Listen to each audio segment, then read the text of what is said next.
លោកគ្រូនិយាយថាគេសួរថាចេះលោកគ្រូនិពន្ធចម្រៀងហ្នឹងមានដែរមើលខមមិនទេអូខ្ញុំមើលគ្រប់ទាំងខមមិនទាំងអស់ទាំងខមមិនមិនល្អខមមិនល្អប៉ុន្តែខ្ញុំចង់និយាយប្រាប់ថាសម្លមួយឆ្នាំដូចទុកមួយឆ្នាំអញ្ចឹងគឺ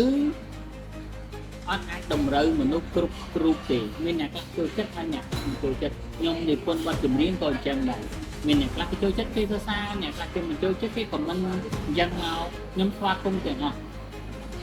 ចាអរគុណលោកគ្រូ